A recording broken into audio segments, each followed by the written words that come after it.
Canada's mass immigration problem is getting so bad that we are seeing things that I never thought possible. It is so bad that our neighbors connecting countries are starting to complain and saying we are a risk to them. We are getting embarrassed by Trudeau, the federal government, and their lack of responsibility when it comes to our immigration problem. Not only that, we do have other allies being impacted as well. We are getting embarrassed on the global scale. This is getting more and more serious and needs to be dealt with. We also have a video today from Pierre. He addresses some of the issues around the housing crisis and some of the things that he plans for that, which we will have to discuss. Let's get into it.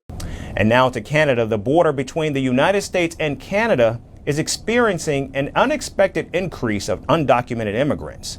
According to Customs and Border Protection, a record high 5,000 undocumented Indians entered the United States from Canada on foot in June alone.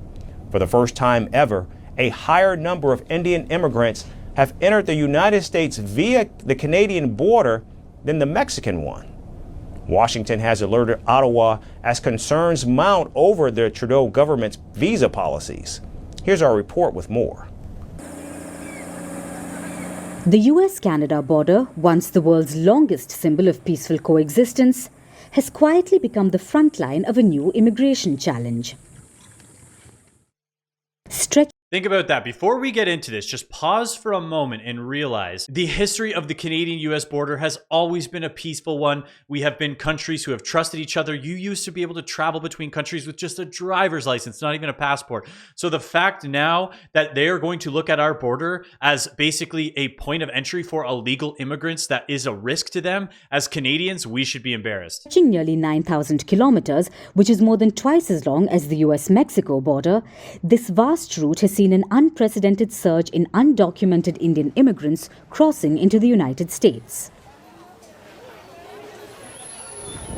In June 2024, the situation reached a tipping point. That month alone, a record 5,152 undocumented Indians crossed from Canada into the US on foot.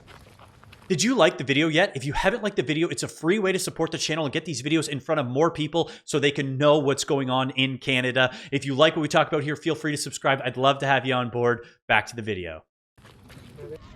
This figure not only shattered previous records, but also marked a significant shift in migration patterns. Because for the first time in history, more Indians were recorded entering the US from Canada than from Mexico. In 2023, a record 96,917 Indians were apprehended unlawfully crossing from Canada into the US between October 2022 and September 2023. This number represents a five-fold jump from the previous year, when over 19,000 Indians were recorded crossing at this border. So obviously the problem is escalating. Obviously, Trudeau and our federal government is to blame because we encouraged way too many people, obviously, and we've said it before, and they're directly calling them out in this video. There's an Indian doing the voiceover.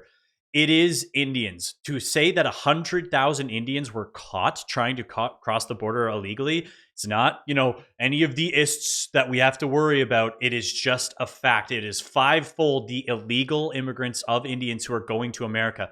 Think about how many we probably have in Canada if that's how many are crossing over. And that's why I get so annoyed when people say, well, Canada's always been a country of immigrants. Yeah, we were when the numbers were reasonable, when we could check the amount of people coming in. Now we have a ton of illegal immigrants. And then also the numbers, when they talk about immigrants, always just talks about PR. It doesn't count about the hundreds of thousands of students and other LMIAs. Canada's role in this surge cannot be overlooked. In recent years, Canada has become an attractive destination for immigrants, particularly students. The Canadian government, eager to boost its economy, relaxed its visa policies around 2017 to attract more international students, the results of which were immediate and dramatic. Between 2018 and 2022, the number of international students in Canada skyrocketed by 61%, from 566,000 to a whopping 800,000 students. That number's only gotten higher. And again, when they talk about, oh, well, we've only taken in this many people, that doesn't account for the 807,260 floating bodies. And again, that number is even higher. This trend, however, has not gone unnoticed by the US and the UK, both of which have expressed their concerns. The US has urged Canada to tighten its visa screening process, while the UK has suggested that all Canada-bound Indian nationals should be required to obtain transit visas for stopovers. The reason for the UK's concern is clear. The number of Indian nationals seeking asylum in the UK during transit to Canada has spiked alarmingly in recent years. In 2022, there was a 136% increase in the number of Indians seeking asylum at port in the UK compared to the previous year. And by 2023, the number had risen even further, with 1,319 Indians seeking asylum in the UK, many of them Canada-bound transit passengers. So if I was Indian and I was watching this personally, I would be trying to hold my community accountable, because the other thing is what we're seeing is now the international students who are being denied PR, the LMIAs who are not being extended because of this small crackdown that we're seeing, they are claiming asylum in Canada. India is not at war. India is a peaceful country. How can you be claiming asylum in Canada? India is now the #1 asylum claim country in Canada, and it is spiking. So, as the situation continues to evolve, the US, Canada, and the UK find themselves at crossroads. The surge in undocumented crossings at the northern border and the spike in asylum claims by Indian nationals in the UK are forcing all three countries to reconsider their immigration policies and their responses to these complex challenges. The once peaceful and open US-Canada border is now at the center of a growing crisis. One that underscores the growing migration crisis, particularly in a crucial election year in the United States. That's the big thing. This is an election year in the United States. The last thing we want is the US mad at us, and it's mad at us because of Indians crossing over illegally, because they will make that part of the, hey, it's a talking point. We got to stop the border crossing at Canada. All of a sudden it's more strict. Maybe there's tariffs. Maybe there's all these things thrown at us that we don't want as a country. This will hurt us long term, economically, reputation wise, and it's going to make it just harder to travel to the US if this continues to happen. So this is a very big deal.